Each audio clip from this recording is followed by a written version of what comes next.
Welcome to Tapped In with Tony. I'm your host, Tony Bogan. Joining me is Spencer Davies, basketball journalist, and he's a basketball journalist for basketballnews.com, and he is also a podcaster. Spencer, thank you for joining me. No problem, Tony. Good to see you, man. Good to see you, and it looks like you've been involved with NBA journalism for quite some time.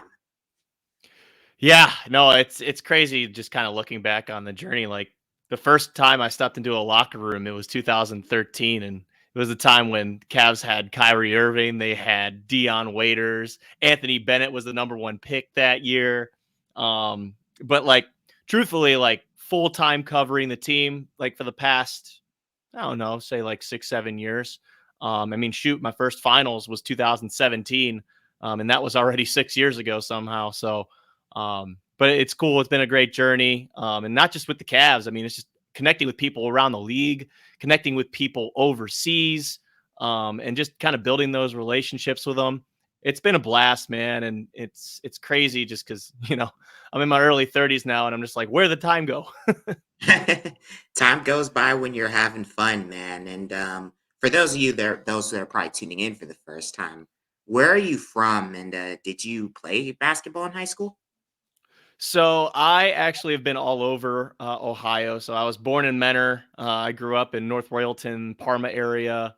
Um, Ended up going to middle school and high school over in Brecksville, but I was living in Broadview Heights. But yeah, I played some basketball, but unfortunately, I wasn't playing at the high school level because I was so short. I was very very tiny going into high school. I actually played football for high school, and that Wow. was a clearly not the decision that I should have made because I got my butt kicked. But Oh man. uh, I mean, it's I've just kind of always been around sports growing up and all that stuff, and too. Just that my family's been involved in sports for a while. You got my little brother Cade going into his senior year at Cuyahoga Heights, and he's doing a phenomenal job of just kind of doing what I wanted to do at that time. And I mean, even shout out to my little brother Quinn. He's going to be an all-state swimmer here for Brecksville as well. So they got the athletic bones in them, and I'm just the guy that writes about them. Nice. And Yeah. that's incredible. And Cuyahoga Heights had a great year this past season, going to the Division 3 regional championship game, losing to a really talented Lutheran East squad. Yes, they were, man. I'll tell you. And shout out to that team. And they've actually got a guy that Cade played hoops with on the AAU circuit, real early, really young age, Anthony Bruce. So shout out to him. It's good to see him and being a state champ and the success that they had. They've obviously got some guys going D1, Jesse McCullough, and you got TJ Crumble getting offers from schools like Arizona State. There's just so much talent around here. And it's really been awesome to kind of connect to the grassroots level as well as the pro level as I've been doing. Absolutely, especially what I do on the grassroots level with high school sports. I got to see Cade play when Cuyahoga Heights played against Trinity earlier this year, and Cuyahoga Heights is one of those schools that they did really well. They didn't get a lot of the credit that, like, say, they were one of 3 or 4 teams that went undefeated for a good portion of the year. And I was like, hey, I want to check this team out. I want to because you got Richmond Heights and St. Ed's, obviously. Holy Name also did pretty good. And I've got Cuyahoga Heights who's just sitting there, just quietly plugging along. And they had a great year. And a couple of their losses were to a really great Lutheran West team. Yep. And that Lutheran West team, shout out to them too. Jason Levis, he's another guy that was a part of that team I was just mentioning with Anthony Bruce on it. Had a couple other guys, Junior Kambamba, who's just been skyrocketing over the last, year or so. And he's going to be in a really good place as well. So it's cool to see him grow up. And it's again, it's weird for me because, I'm in my early 30s and now I'm seeing Cade and all of his buddies that, I helped with the team. So it was kind of cool to see these guys playing at the level that they're playing at the high school ranks and really getting some offers and getting some attention. Yeah, absolutely. And how did you get involved in doing basketball journalism? Well, do you have 2 hours? But I'll give you I will give you the cliff notes, man. So, about end of my junior year at Akron, I didn't know what I wanted to do. I was in a bunch of sports classes, and I didn't know what exactly I wanted to follow for a career path. So I picked up the phone and ended up applying for an internship with the Akron Arrows at the time, and got in there. And I had an unpaid internship, but I was working pretty much 40 hours a week when they had homestands. And that was just kind of plugging away and doing things like ticket sales, like merchandise, marketing. Sometimes you had to work the fun zone and sit in the dunk tank. It's kind of paying your dues, but ended up working out because from there I just latched on to some other internships. One with IMG, that gave me the opportunity to do some marketing and working, kind of beside the Akron basketball team. And then, ended up getting in with the Akron Beacon Journal, just doing some sports clerk shifts where you would just record box scores, write up the high school roundup, whatever they asked of you. And then it just kind of trickled from there, honestly, Tony. It was like there was a time where our person covering they were now called the Rubber Ducks after that. He wasn't able to cover the team. So I just kind of got in on a fill-in, and our sports editor, Scott Fagerstrom, ended up liking what I did. So eventually I just kind of latched on with the Rubber Ducks. And I also have to shout out Scout Media and what was then referred to as Indians Baseball Insider. He gave me a really big opportunity as well, Tony Lastoria. So between those two, I kind of got on a beat in a way, and was able to connect with a lot of the guys at the AA level in baseball. And it's cool looking back too, because I mean, you're talking about guys like Jose Ramirez that were down there, right? I covered Aaron Judge when he first debuted in baseball in AA level. Trevor Story, like it's cool seeing all these guys that have come out and been so good at the MLB level. And this is completely different sport, mind you. But from there, I kind of got in and followed basketball.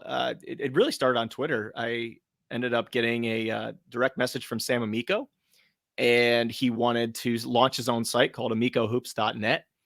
And he's the one that helped me get in with the Beacon. So I was like, oh, for sure, let's try this out. So for class, I ended up actually meeting him at the halfway point between Akron and Cleveland and Medina. I would park my car at the Barnes and Noble, and we would go up there in trips, and ended up doing a course. Well, it's not a course, but it was my practicum. Just going up to those games, helping him transcribe, helping him record audio, helping him do interviews.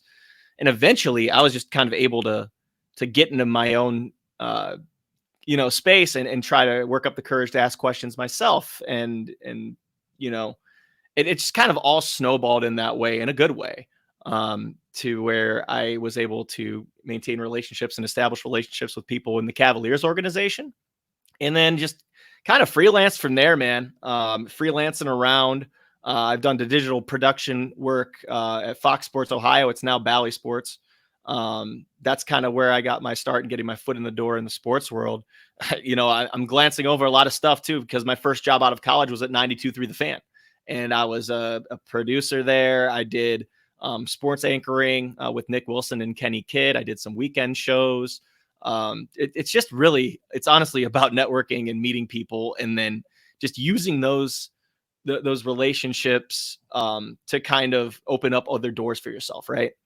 And then again, I'm sorry for being long-winded, but just like from that point, it was about mid 2010s or whatever.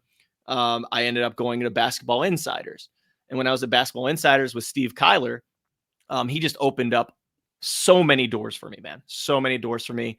Ended up getting on site. My first event that I ever covered was the NBA Draft Combine in 2018. Ended up going out to Las Vegas for Summer League. Covered the NBA All-Star Game for when it was in Charlotte. And it just opened up so many doors. And then, I latched on at Basketball News. Actually it was over the pandemic when I first got that job. Unfortunately, my tenure there ended up coming to an end here a couple of months ago. But just the connections and the working with Alex Kennedy and Scott Hale, Nikias Duncan, a brilliant guy. It's just I'm blessed. I'm blessed to have able to have had this experience. And currently, I'm doing some freelance work for Hoop Herald right now, and I'm back at Bally actually doing some digital production assistant stuff. But so far so good, and it's time for summer, so I'm in a good mood. But that's pretty much the cliff notes I could give you. But if you really want to see how long the path took, just head over to my LinkedIn and you'll see how much stuff I've done. That's incredible, man. That's Yeah, incredible how it just started. Ironically, it's funny that you mentioned Akron. I'm going to be there for the state tournament for baseball this weekend. awesome. Walsh Jesuit, Kenston, Waynedale are some of the local teams that will be representing Northeast Ohio. My third year in a row covering the state tournament. And in a way, I can kind of see the path that you took with mine because I did stuff for Cleveland.com with Dave Campbell. And I remember that's when I first met you. We were both Yep. strangers at one point for Cleveland.com. And ironically, I believe Matt Gould was the guy who I had reached out, who I had talked to when he covered Shaker one year, got me connected to Dave Campbell. And then from there, I did stuff for Cleveland.com and did some stuff for Tri-C. So basically, I was a reporter before I was a video guy. I was a reporter and I did some play by play with my guy, Jeff Sabo, with Tri-C for a couple years. And then it fast forward to when I did work for Keon Sports, which is going to be going on its fifth year in November. So can kind of see the similarities there. It's just, it's sometimes it's not about what you know, it's about who you know. It's both, my man. It's both. And you don't know where life's going to take you. So just keep chipping away, man. And I promise you're going to get to the place you want to go, man. And it's the best kind of advice I could give anybody. And just never sell yourself short and just continue the grind, man. Absolutely. And definitely bet on yourself. Because if you told me in like 2016, 17 that I'd be covering state championships for football or baseball, I would have laughed at you. And now that's a reality. It's a beautiful thing, man. And it's fun. And that's the other thing too, man. That's what's so unique about our field is that it feels like it's not work sometimes, man. And it's just it's a rare opportunity where you can connect with people, but you can also tell some really good stories. Absolutely. And speaking of stories, how exciting was it when you got to do your first Cavs game? Oh man, that's a really good one. I had the starstruckness in me. The very first exclusive interview I had was actually Alonzo G.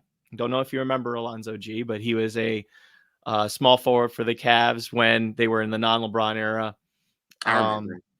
and he actually that year was not on the Cavs. He was a part of, I believe, oh gosh, I hope I remember this correctly.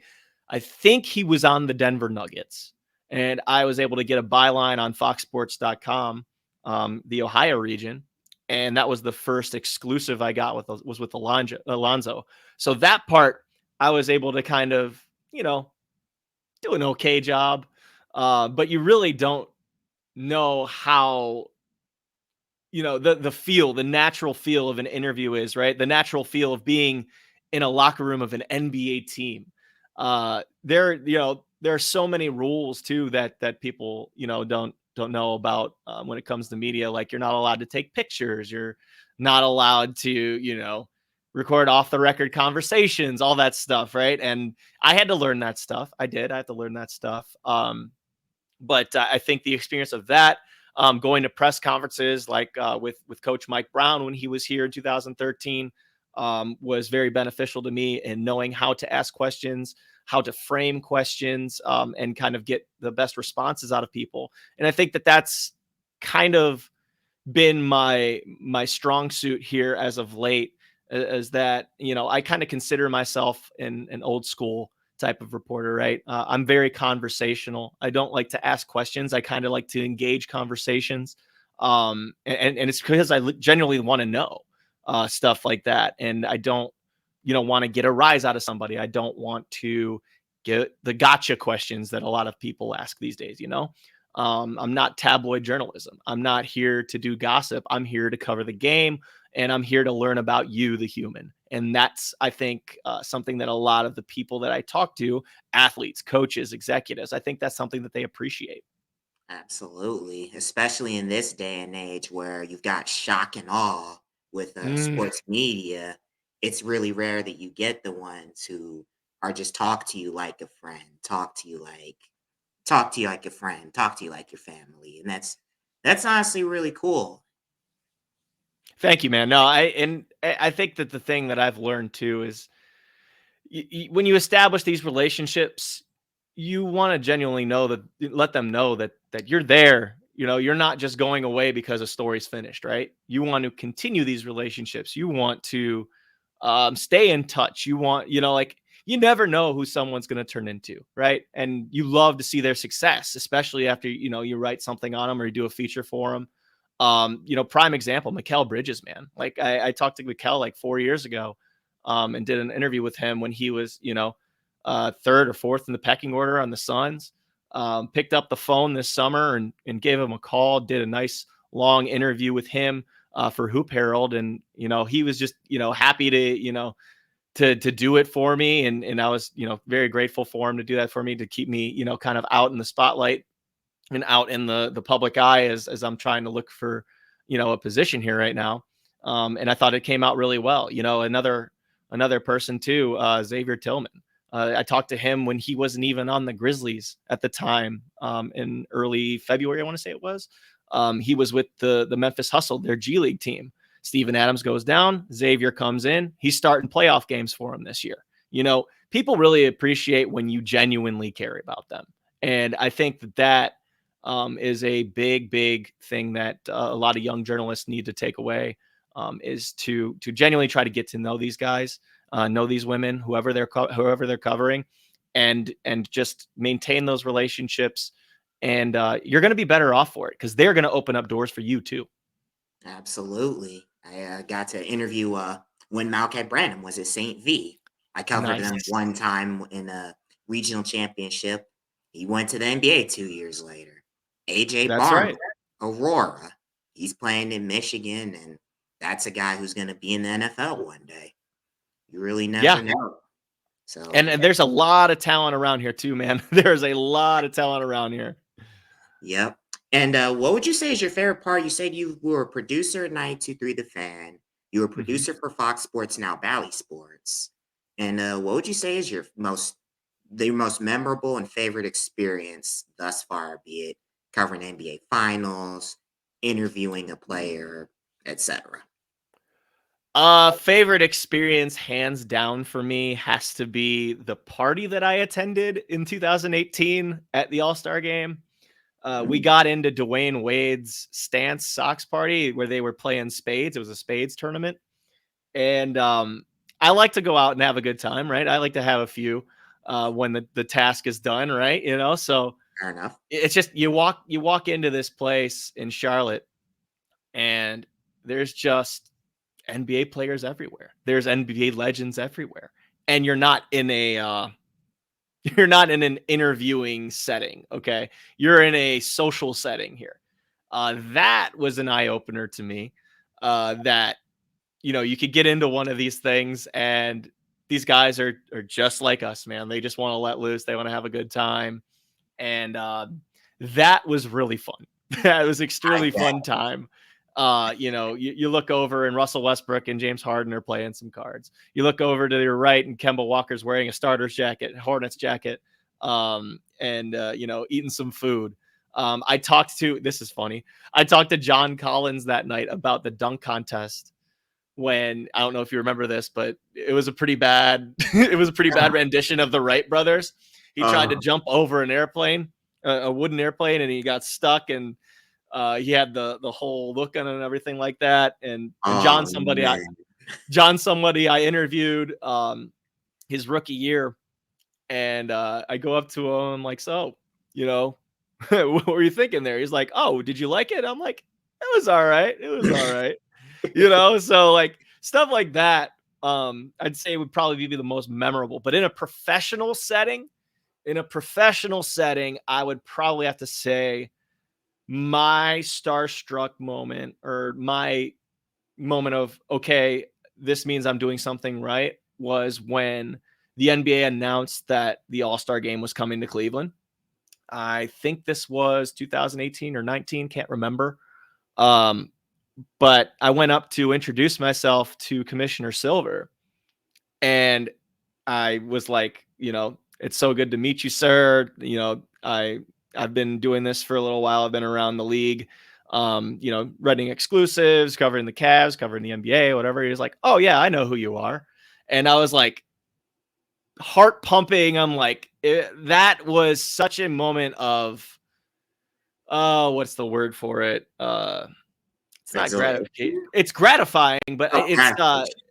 it's like, okay, that means you're doing something right. That means that you're on the right path and you mean something to this space. And I mean, that happened, 4 or 5 years ago, and I'm just trying to continue to build on that momentum. Um, and again, it's just about continuing to talk to people, continuing to display the willingness to write these features and to do video, whatever it is that people need me to do, whatever it is that workers need me to do. I'm gonna do it, and I'm gonna do it with a smile on my face. That's incredible.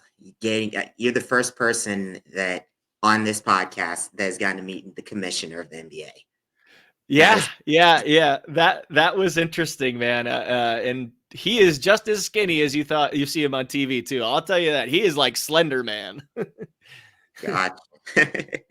I remember when the All Star game was up in Cleveland last year. Tickets were really high. I remember a couple of my friends actually went, and one guy had tickets, and the amount that he was saying that they were for was something that was way above my price range. Otherwise, I probably would have gone.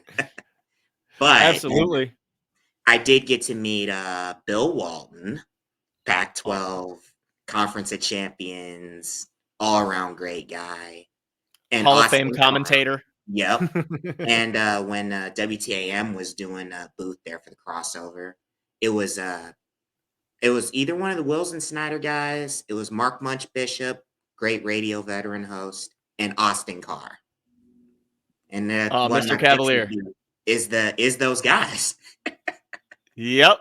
It's Yep. you Mr. never Cavalier. knew who you knew meet because I met Munch was he was covering a Hogan game during the pandemic for high school football. Met John Telich, really great guy. The commissioner Danny Coughlin, and the best is yet to come. And I've also got to cover a game at Progressive a couple weeks ago, Senate Nice. championship with the Rhodes and John Marshall. John Marshall, my parents' alma mater. And at the Cavs, I've covered a couple high school games at the Cavaliers place. That's awesome. And I'm actually kind of jealous of you, because that's what the Progressive Field and Cleveland Brown Stadium are two media places that I haven't been able to actually enter and go into. So that's pretty awesome that you got to experience that. Now, I will say I do not ever want to cover the Browns.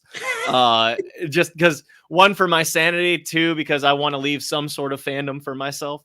But I do have a soft spot for baseball and covering that. So Yep, fair enough. It's a great experience, like being able to be behind the home plate. It's like, oh wow, this is where MLB people have been, or this is where the people who've got the money or like with these are sitting by. This is where the Cavs people are sitting. And I was chatting with a security guard during a game I was covering for Keon Sports. He told me that those front row seats cost like 20K for like the All-Star weekend. Those whew. court size seats.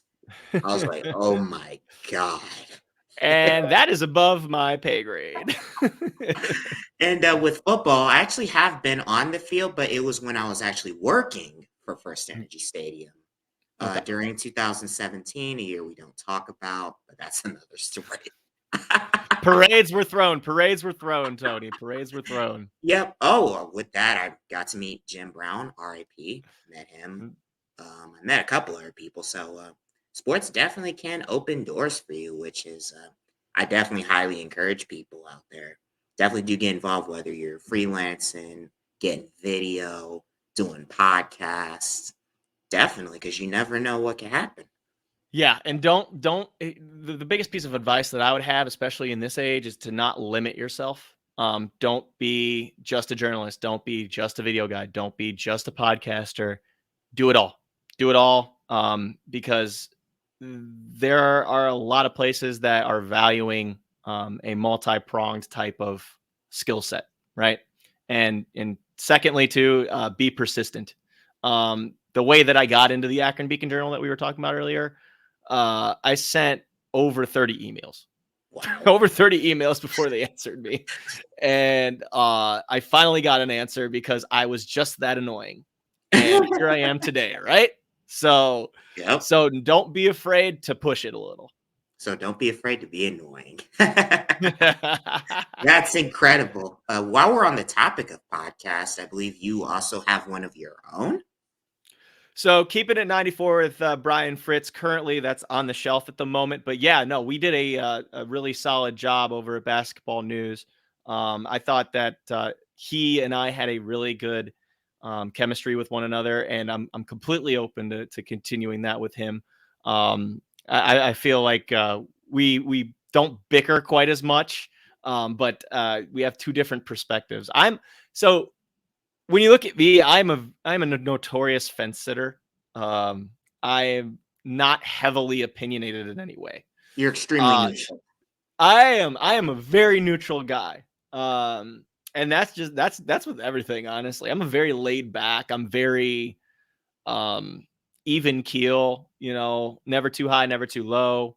It's almost like how people in sports have to be in order to be in the right mindset, right? Like Absolutely. you got to keep it here, right? Don't expect too much, don't expect too little. But yeah, no, me and Brian, I think we did a really solid job on keeping it 94.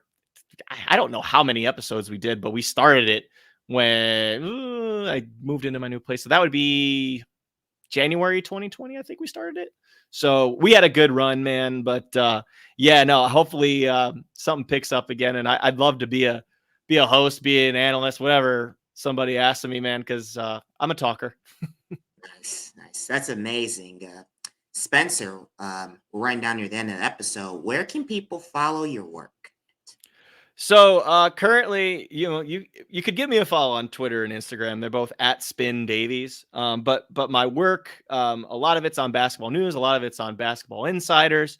I have a link tree. I forget how the thing is spelled, but it's whatever the link tree is /Spin Davies. And that has some of my best works. I also have a LinkedIn page where I have a lot of my favorite works that are highlighted on there.